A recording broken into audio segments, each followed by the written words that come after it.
Hola con todos, en este video vamos a hablar de los pasos que debemos tener en cuenta cuando vamos a hacer un modelamiento de ecuación estructural. No importa si es para una tesis, si es para un artículo, para una investigación en general. Es importante para cualquier análisis estadístico nosotros entender cómo funciona, qué tipo de datos son los más apropiados, qué supuestos tiene ese análisis que vamos a hacer, qué papel juega la teoría.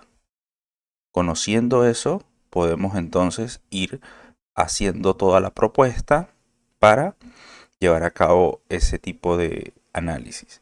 En este caso, modelamiento de ecuaciones estructurales lo hemos sintetizado en 5 pasos, que es lo que generalmente se suele hacer cuando hacemos un análisis de esto. Entonces, ténganlo en cuenta, incluso pues antes de construir el modelo, antes de hacer el análisis como tal. La primera parte tiene que ver con los términos básicos, y es que necesitamos entender cómo se diferencia el modelamiento de ecuaciones estructurales de otros tipos de análisis, porque hay muchos más, o porque el modelamiento de ecuaciones estructurales es el más apropiado para lo que yo quiero hacer.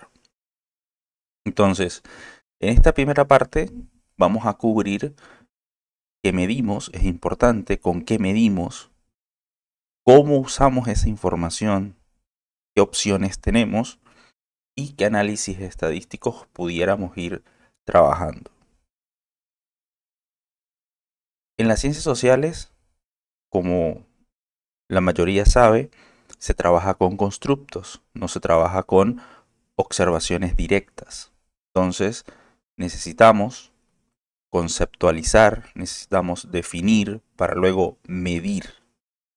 Un constructo es algo abstracto que se supone está ahí presente, pero yo no puedo medir directamente. Y es a partir de los comportamientos, de las respuestas, de las manifestaciones que en este caso hacen las personas que yo puedo inferir la presencia de dicho constructo.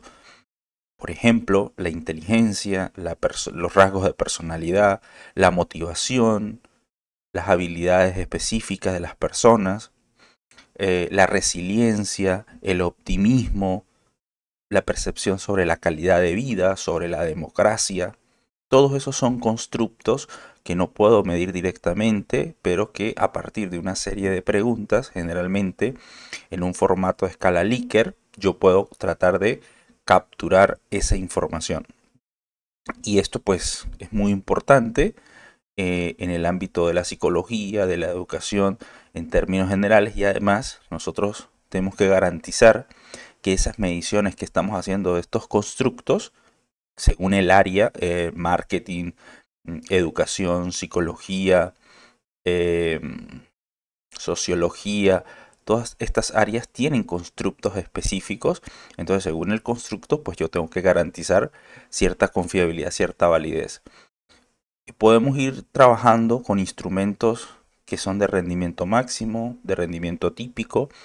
Por lo general, en el modelamiento de ecuación estructural se trabaja más con rendimiento típico, como estos que ven al lado derecho, escalas de ansiedad, escalas de estrategias de aprendizaje, es decir, donde no hay respuestas correctas ni incorrectas.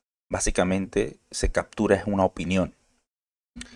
En cambio, en el de rendimiento máximo, ahí se captura, es un conocimiento, una habilidad, o sea que hay respuestas correctas e incorrectas.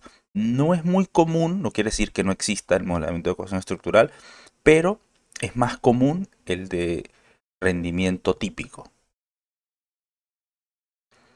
Básicamente, nosotros cuando medimos un constructo, lo que hacemos es, como ya dijimos, una serie de preguntas, donde cada una de esas preguntas o de ítems de alguna manera son una manifestación, un reflejo de ese constructo, de esa variable latente y que luego en conjunto me permite tener una valoración o una aproximación de qué tanta presencia de ese constructo existe en este caso pues en los evaluados. Eh, Esto también hay que tener en cuenta, ya lo habíamos dicho de todas maneras hace un momento, y es que debemos garantizar que esas mediciones tienen evidencias de validez. Desde los estándares para las pruebas educativas y psicológicas, pues nos van proponiendo varias fuentes de evidencias de validez que nosotros en la medida de lo posible deberíamos ir cubriendo o al menos reportando para, bueno, justificar un poco el uso de esas puntuaciones que vamos a hacer y que luego vamos a hacer unas interpretaciones, unas inferencias respecto a la población que estamos estudiando. Generalmente las evidencias basadas en el contenido y la evidencia basada en la estructura interna son las dos más comunes, que casi son comunes en todos los análisis. Las otras son un poco más ya específicas, pero igual, lo ideal es que mientras más evidencias de validez tengan nuestras mediciones, pues es mucho mejor. Por ejemplo, aquí se usa mucho el análisis factorial, confirmatorio, exploratorio. Se usa por allí el juicio de expertos, se usan los grupos focales. Siempre, digamos, aportando evidencia, todo eso suma para mostrar pues que nuestras puntuaciones van a ser al menos adecuadas. Y eso es lo que de alguna manera también pues garantiza la validez. Ahora, asumiendo que tenemos eh, un instrumento, nuestros constructos, con nuestros ítems que ya tienen un funcionamiento adecuado, entonces la pregunta es, ¿qué hacemos? ¿Cómo podemos usar esa información que vamos a capturar de esos instrumentos? Entonces, podemos ver aquí una especie, digamos, como de matriz de datos, ¿no? Donde las filas son las personas, los sujetos, quienes responden, y las columnas son las variables. Entonces podemos ver que aquí dice opt1, opt2, opt3. Y luego hay una variable que se llama optimismo. Lo que estamos diciendo es que hay tres ítems que están midiendo el optimismo. Eso se suele ser una variable ordinal. Y eso está tratando justamente de capturar un constructo. Ese constructo o esa variable latente que se llama optimismo y que en modelamiento de ecuaciones estructurales se representa como una elipse o como un óvalo. En cambio, el optimismo, observen que es la suma de todas las puntuaciones individuales o todos los ítems. Entonces, esa es una variable de medición de intervalo y nosotros lo podemos representar como un rectángulo. Y eso es lo que se conoce como una variable observada. Luego, yo puedo mirar lo mismo para bienestar psicológico. Y luego puedo mirar lo mismo, por ejemplo, para autoeficacia y luego para cualquier otras variables. Entonces, en definitiva, ¿qué es lo que estamos viendo? Que varias variables, en este caso los ítems, permiten capturar información sobre un constructo. Pero yo también puedo trabajar, digamos, con toda la información, es decir, con cada uno de los ítems, o puedo trabajar con una única variable que de alguna manera me condensa la información de todos esos ítems. Y vemos que se diferencia, o la manera de diferenciar es con una elipse o con un rectángulo, y esto es muy importante tenerlo en cuenta porque forma parte de los conocimientos, de los aspectos que tenemos que identificar en modelamiento de ecuación estructural.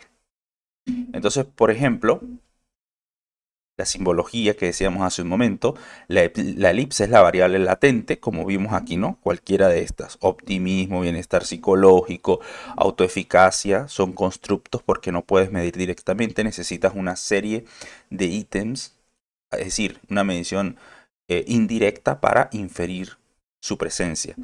Luego tenemos la variable observada, que es básicamente un rectángulo. ¿Y qué vimos que era la variable observada? Es cuando tú sumas toda la puntuación, por decirlo de alguna manera. O estás tomando una valoración concreta. Bien. Tenemos una flecha que es una especie de vector, eso se llama una relación directa. Tenemos el error de medición, mire su forma, y tenemos la covarianza. Entonces, ¿por qué esto es importante? Porque en la simbología del modelamiento de ecuación estructural vamos a ver estas figuras, vamos a ver estos modelos. Entonces necesitamos saber leerlos. Y si entendemos, o bueno, diferenciamos estas cosas, pues no vamos a tener dificultad. Entonces, por ejemplo, optimismo. Ya sabemos que esto es un constructo porque está representado en una elipse, pero observen que de aquí, del optimismo, sale una flecha, es decir, una relación, y llega a un rectángulo, que es una variable observable. Ese es el ítem opti 1, el optimismo o el ítem optimismo 1. ¿Y por qué es una variable observada? Porque ahí yo hago una pregunta y esa pregunta va a tener una respuesta por las... Y claro, cada persona dará respuestas distintas, algunos iguales, pero en definitiva voy a tener una variable que va a tener una valoración, una medición. Pero esa medición no es pura, esa medición también va a contener un error asociado. Y ese error de medición asociado puede ser que la persona no entienda, que la persona está distraída, que la persona no le hace sentido lo que está leyendo, puede ser que el ítem esté mal redactado, es decir, hay una serie de aspectos que pueden dañar, deteriorar, ¿sí?, la calidad de la medición. Entonces eso se ve representado aquí con esta forma de un círculo y una flechita entrando.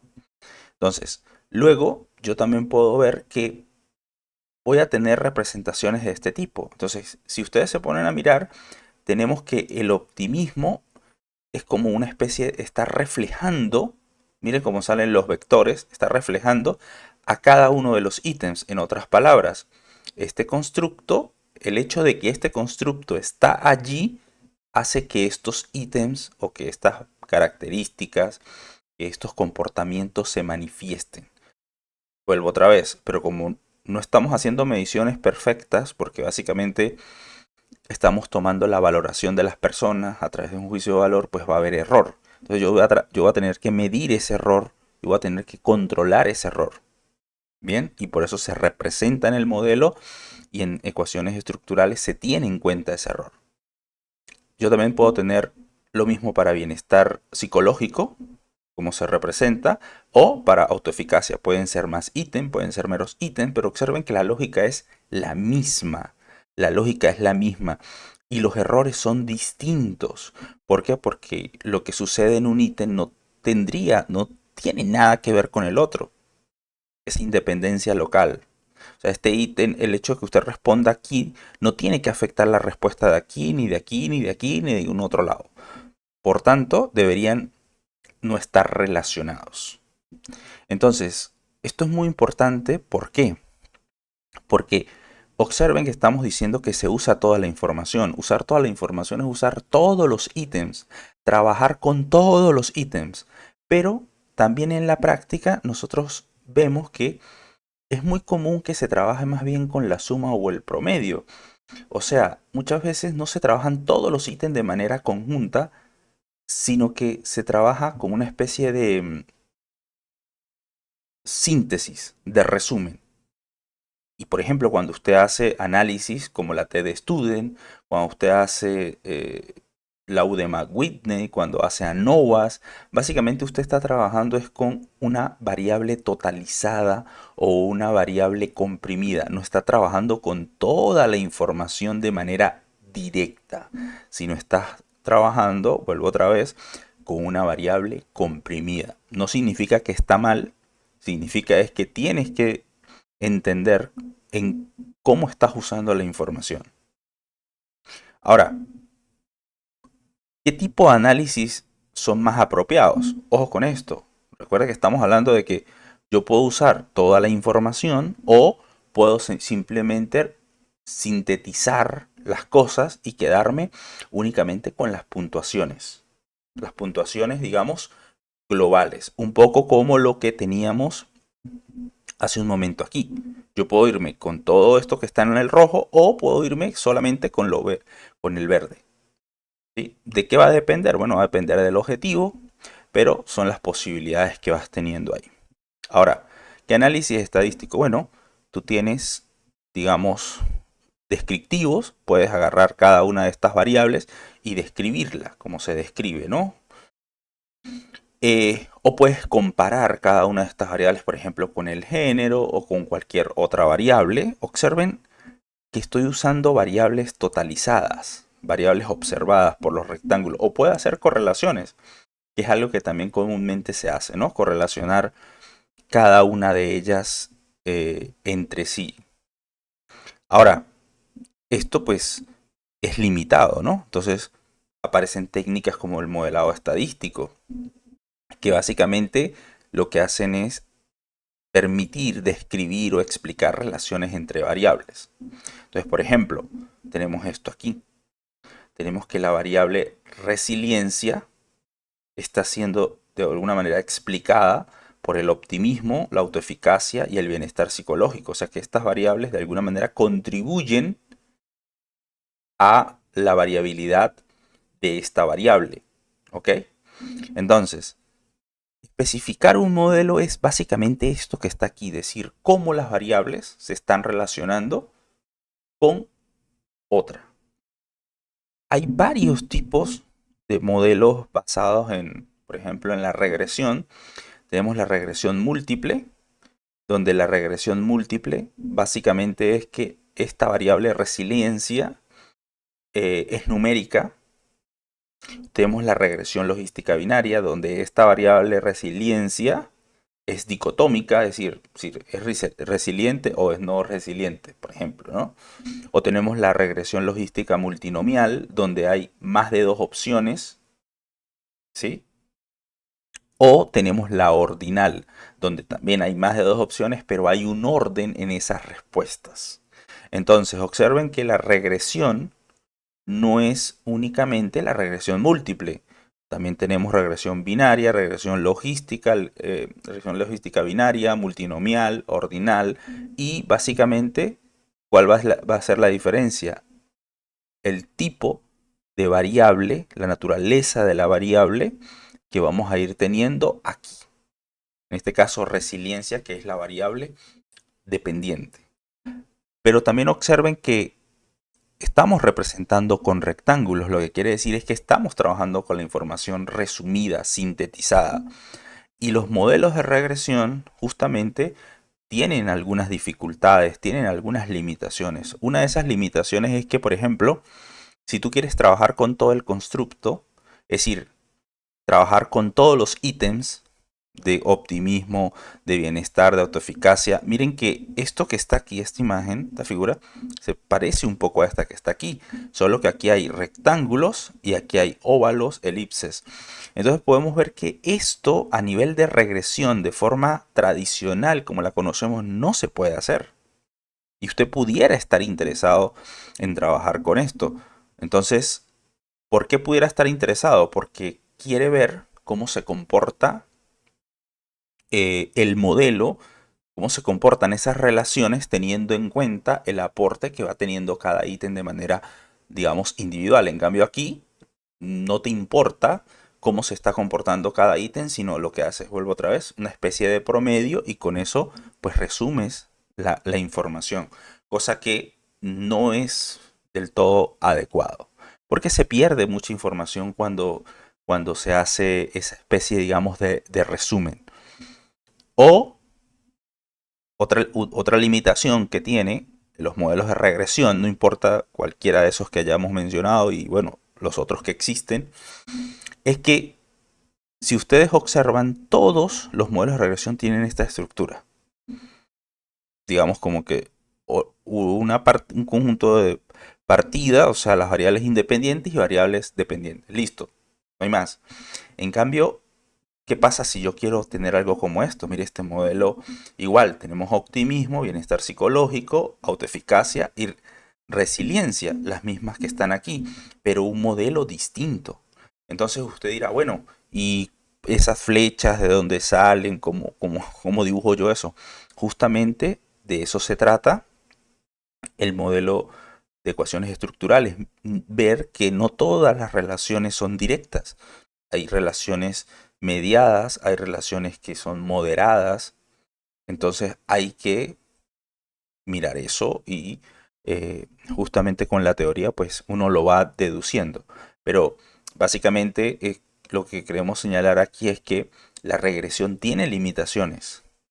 O si este que es el caso, ¿no? Donde ya tenemos nuestras variables o constructos y las queremos relacionar. Se parece mucho a este modelo que está aquí, pero ya en este caso no son variables observadas, sino son variables latentes o constructos, relaciones entre estos constructos. Producto un poco de esa limitación, aparece, o bueno, se tiene a disposición el modelamiento de ecuaciones estructurales. Generalmente se le denomina SEM, por sus siglas en inglés. Hay dos tipos de modelamiento de ecuaciones estructurales, los CBSEM y los PLS-SEM. Cada uno tiene un propósito y se diferencia de eso, del propósito investigativo.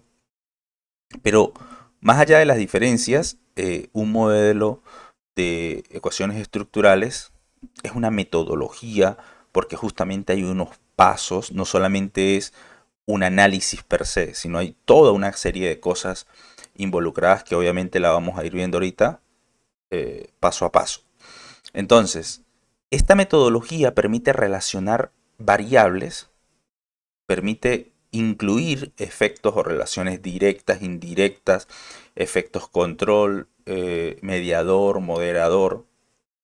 Es decir, de alguna manera es mucho más potente que los análisis, por llamarlo de alguna manera, un tanto tradicionales. En estas sesiones vamos a conversar sobre el modelamiento de ecuaciones estructurales basado en la covarianza, o sea, CBSEM, donde básicamente el propósito es un poco más explicativo, un poco más confirmatorio. El modelamiento de ecuaciones estructurales, no importa si es CBSEM o PLS-SEM, no importa, tiene, digamos, como dos partes.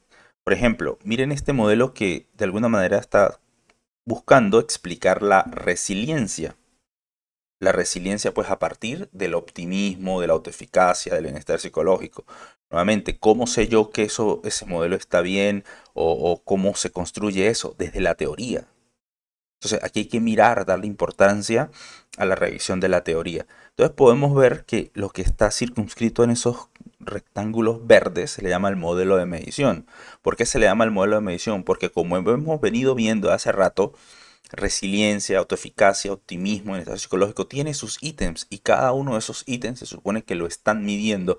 Entonces nosotros, por ejemplo, con el análisis factorial confirmatorio o con el análisis factorial exploratorio también, podemos ir dando cuenta de que efectivamente cada una de esas variables latentes está midiendo eso que nosotros estamos diciendo. Pero ojo, esto no es que yo digo que mide eso, yo tengo que probarlo. Eh, el modelamiento de ecuaciones estructurales suele hacerse previamente análisis factoriales confirmatorios, por ejemplo, sobre todo para reportar de que el instrumento, en este caso, pues los constructos, estas variables latentes, están funcionando de manera adecuada. Luego tenemos las flechas. Observen que las flechas son las relaciones entre esos constructos, entre esas elipses. Esas flechas no son más que las hipótesis de investigación.